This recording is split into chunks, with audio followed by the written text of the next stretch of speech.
Hey everyone, welcome back to our channel.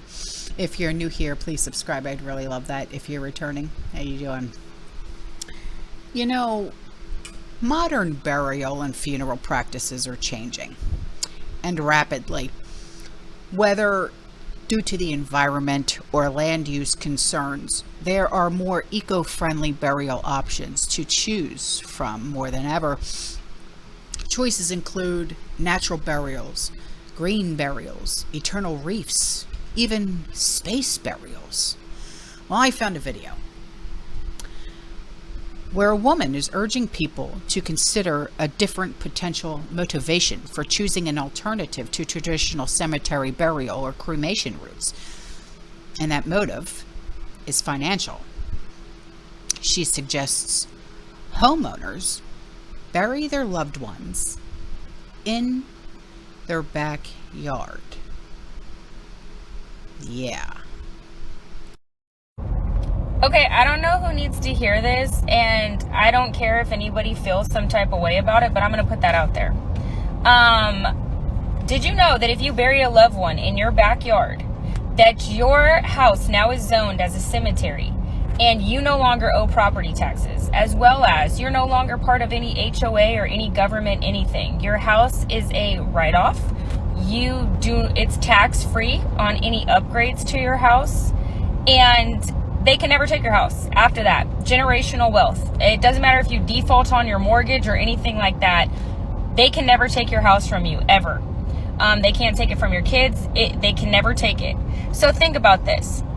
Back in the day when you watch things like Wyatt Earp and the movies, they go out back and they bury, their loved ones in their backyard.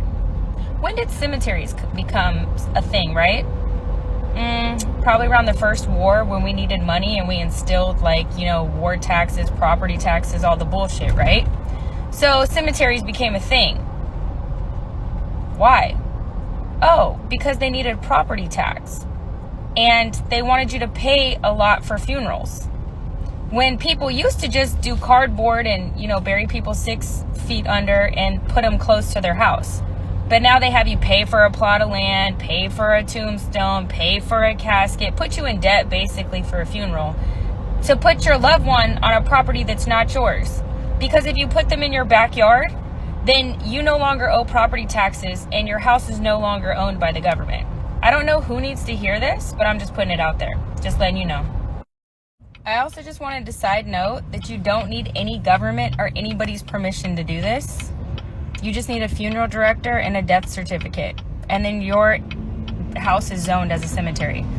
You don't need anyone's permission to do this. Now, I have checked the laws here in Florida, and it's absolutely legal. But please, call the gas company before you dig, though, okay? And check your local laws, because in some places you have to have special permits or it is against the law.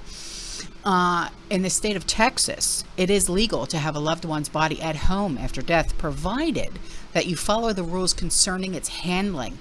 There is also no state law prohibiting burial on one's own property, although local restrictions may prohibit the practice within city limits.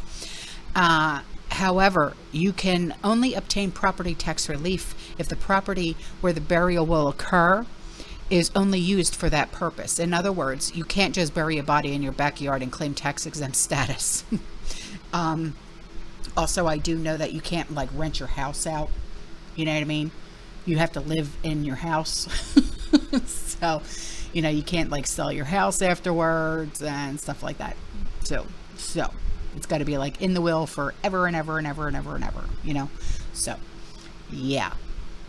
Fun little fact. So if you don't want to pay property taxes anymore, start using your backyard for other things. Okay? All right, guys. I'll see you in the next one. You stay safe. You stay positive. You keep prepping. And as always, fearless. Ciao.